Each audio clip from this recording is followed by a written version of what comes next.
The very first thing I did was remove all the cabinets and the drawer fronts. I then put all the hardware in a bag and kept them in their corresponding drawer. You can see the little baggies hiding in the corners of the cabinets. I then placed all the drawers in the drying area.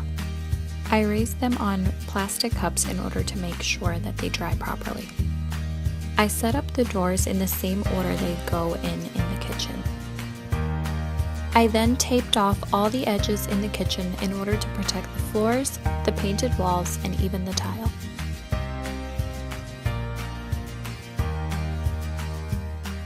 You'll want to clean all the surfaces with a heavy-duty cleaner to remove any oil or residue. I used the liquid sandpaper to degloss the cabinets. After letting the liquid sandpaper dry, I repeated this step 3 times.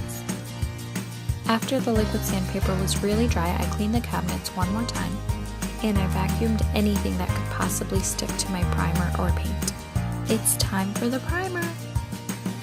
I am not gonna lie, I was totally nervous during this step. I forgot to film.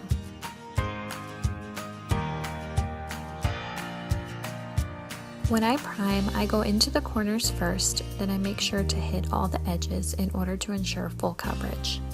After the edges and the corners are done, I use a high-density foam roller to prime the remainder of the door. I always do the backs of my doors first, and then I go into the front. Your first layer of primer should be very thin and it looks a little bit messy. After a couple layers of primer, you'll be ready for paint. I used Bare Marquee semi-gloss paint in the color Ultra Pure White. I followed the same steps as I did with the primer, going into the edges and corners first, then using a high-density foam roller to paint the remainder of the doors.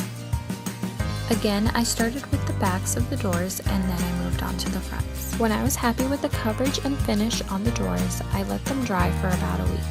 You want to make sure to be very patient with the drying process, as it can really set you back to square one if it's not done properly.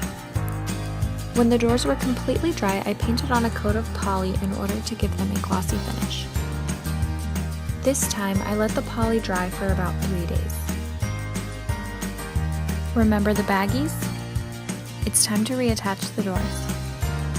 Make sure to screw everything back in just as it was before painting. I added the protectors to the doors to keep the doors from slamming.